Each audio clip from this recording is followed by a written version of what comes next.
Hello बच्चों, आज हम 12th मैथ्स के अवकलज के अनुप्रयोग के अंतर्गत राशियों के परिवर्तन की दर के बारे में अध्ययन करेंगे।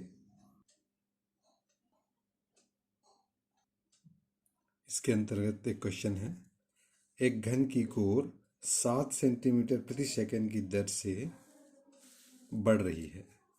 जब घन की कोर 10 सेंटीमीटर लंबी है तब घन का आयतन किस दर से बढ़ रहा है? माना घन की कोर ए है, अतः घन का आयतन हम जानते हैं कि भुजा का घात 3 यानी कि ए का घात 3।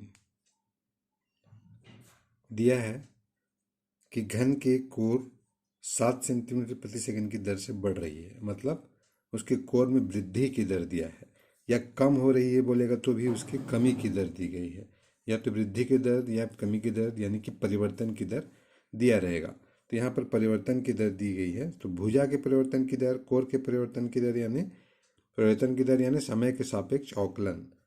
तो भुजा ए का परिवर्तन की दर यानी कि dA/dt, ये आपको क्वेश्चन में दिया हुआ है 7 सेंटीमीटर प्रति सेकंड। तो हो जाएगा 7 सेंटीमीटर प्रति सेकंड। तो आयतन किस दर से बढ़ रहा है ये पूछा गया है, तो हमको क्या पूछा गया है, dV/dt निकालना है, आयतन परिवर्तन की दर। अब dV/dt क्या होगा, d/dt v यानी v का वैल्यू a का क्यूब। अब a का t के सापेक्ष अवकलन नहीं होगा तो t को a में चेंज करना पड़ेगा। एक d/da a क्यूब da/dt। अब a क्यूब का अवकलन 3a² da/dt। da/dt का मान ऊपर निकाल चुके हैं, क्वेश्चन में दिया हुआ है 7, तो यहाँ पे हम 7 रख देंगे। तो इस प्रकार आ जाएगा 21a², आयतन परिवर्तन की दर 21a²। अब a का मान क्वेश्चन में दिया हुआ है कि किस कंडीशन में हमको आयतन के परिवर्तन की दर निकालना है, जब घन का कोर 10 सेंटीमीटर लंबा हो। घन का कोर 10 सेंटीमीटर लंबा हो यानी कि a का मान जब 10 हो तब आयतन परिवर्तन की दर। तो a का मान 10 रखेंगे हम आगे, अर्थात जब a बराबर 10 सेंटीमीटर दिया है तब dV/dt 21a² यानी कि 10², ये कैलकुलेट होके हो जाएगा 2100 सेंटीमीटर क्यूब पर सेकंड। यही आयतन की परिवर्तन की दर है। तो सेम इसी से मिलते जुलते क्वेश्चन पूछे जाएंगे, जैसे अभी आपको क्वेश्चन की ओर फिर ले जाते हैं। क्वेश्चन में दिया था कि एक घन की कोर इस प्रकार से बढ़ रही है, इस दर से बढ़ रही है, तो उसका आयतन किस दर से बढ़ रहा है। इस क्वेश्चन को पूछ सकता है कि एक वर्ग का कोर इतना है और उसका क्षेत्रफल किस दर से बढ़ रहा है। घन का कोर दिया रहेगा तो आयतन के बारे में पूछा जाएगा, और वर्ग का कोर दिया है तो क्षेत्रफल के बारे में पूछा जाएगा। Same questions. इसी से मिलते जुलते एक नेक्स्ट क्वेश्चन है, एक गोलाकार गुब्बारे की त्रिज्या 10 सेंटीमीटर प्रति सेकंड की दर से बढ़ रही है। गोले के पृष्ठीय क्षेत्रफल में परिवर्तन की दर ज्ञात कीजिए जबकि त्रिज्या 15 सेंटीमीटर हो। यहाँ पर गोले की त्रिज्या के बारे में दिया है कि त्रिज्या परिवर्तित हो रहा है, या तो बढ़ रहा है या घट रहा है, तो यहाँ पे दिया है बढ़ रहा है। तो पूछा जाएगा आपको गोले के आयतन में परिवर्तन की दर, गोले के पृष्ठ में परिवर्तन की दर। तो यहाँ पर आपको पूछा गया है पृष्ठ में परिवर्तन की दर। तो पृष्ठ में परिवर्तन की दर सेम ऊपर वाले क्वेश्चन के जैसा निकालेंगे। तो आप पहला क्वेश्चन समझ चुके हैं तो ये आसानी से समझ में आएगा, ध्यान देंगे इसको।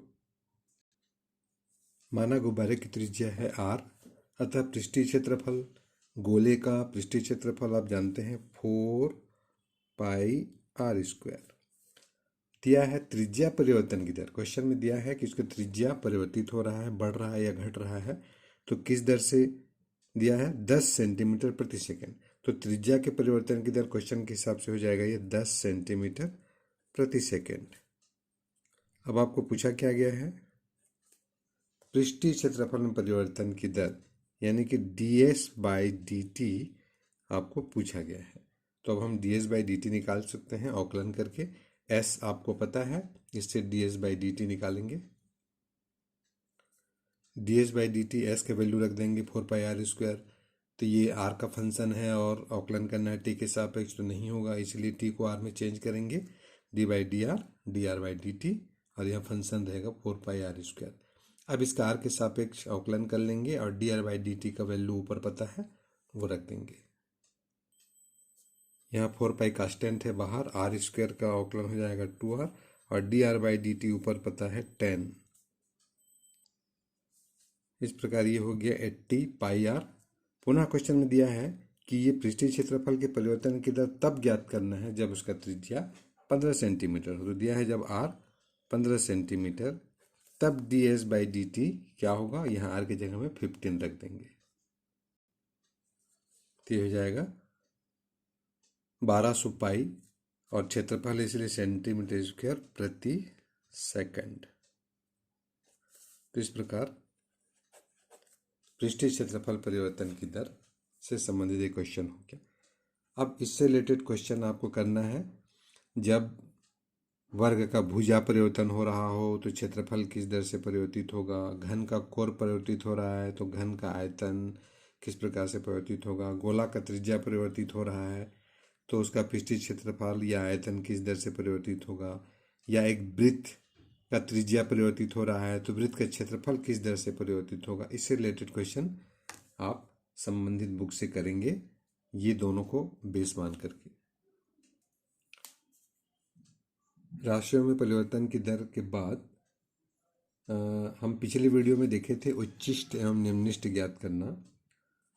उच्चिष्ट और निम्निष्ट के बाद निरपेक्ष उच्चिष्ट, निरपेक्ष निम्निष्ट या निरपेक्ष उच्चतम, निरपेक्ष न्यूनतम मान ज्ञात करने से संबंधित एक क्वेश्चन और देखते हैं, जो उच्चिष्ट और निम्निष्ट ज्ञात करने से थोड़ा सा हटके है। उच्चिष्ट और निम्निष्ट का एक क्वेश्चन पहले से किस प्रकार से डिफरेंस से ध्यान देंगे।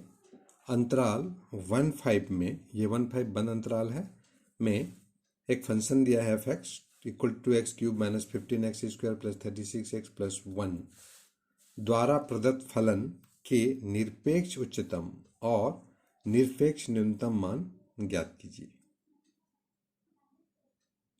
आपको याद आ रहा होगा कि किसी फंक्शन के उच्चिष्ट या निम्निष्ट जांच करने के लिए हम क्या करते थे, उस फंक्शन का हम प्रथम अवकलन निकालते थे और उसको 0 रख करके द्वितीय अवकलन में रखते थे, और द्वितीय अवकलन के चिन्ह देखते थे, अगर प्लस है तो निम्निष्ट, माइनस है तो उच्चिष्ट, 0 है तो नेक्स्ट अवकलन करते थे तीसरा। फिर तीसरे अवकलन में हम फिर उस x के वैल्यू को रखते थे और देखते थे फिर चिन्ह प्लस आया कि 0 आया कि माइनस आया। तो तीसरे अवकलन में हम जानते हैं कि प्लस या माइनस आएगा, तो हम कहते थे कि न तो उच्चिष्ट है न निम्निष्ट है, और 0 आया तो फिर नेक्स्ट अवकलन करते थे।